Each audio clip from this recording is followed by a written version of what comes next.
този свят, не го искам такъв.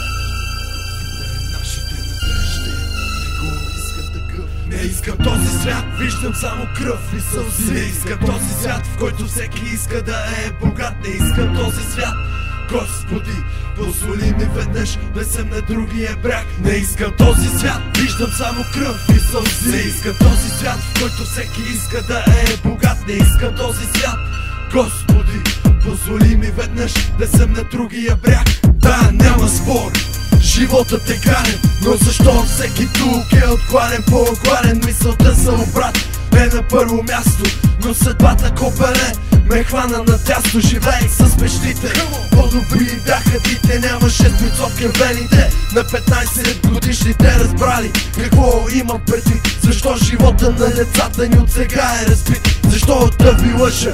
Аз съм нещастен, живея в държава, в която всеки иска да е властен. Любовта изчезна, щастието и него го няма. Какво, Господи, ми остава ето края? Ей, копелета, грабете докато можете. Идва края, до кога ще съм жив, не зная, но до тогава ще губя и печеля много. Куршумите летят, но съм жив, слава Богу.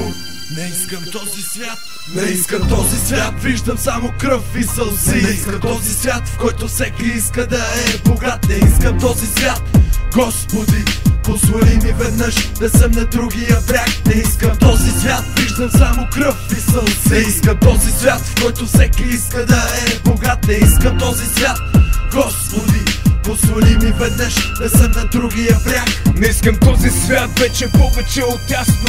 Аз съм същия купел, да, кварталното пространство. Редя същите рими, които никой не слуша. Отново в клуба с моите момчета пуша. Времената се менят, но за тези, които мират. Страданието за другите не спира. Те са до мен, но не чуват моите мисли. Затова аз грабвам микрофона и пиейки фалшиво миски. Разбирам, че има по-различен свят от този. Свят, в който всеки е това, което може. Аз живея, за да съм полезен, а не намисля кога за последно бил съм тресен. Може би това, че съм изнервен, рефлектира върху моите постъпки и хората, на които държа. В самота прекарам часовете в търсене на мир, но там, където играят празните обещания, няма мир. Не искам този свят, помогни ми да остана истински такъв, какъвто бях. Остарях да пукна своите години. Господи, не прави така, че техните съдби да бъдат трудни. Достатъчно ли страдах? Кажи ми, или има нещо, което да изживея, да преборя? Достатъчно ли бях? Или отново ще пратиш някой, който да ме гони? Не искам този свят,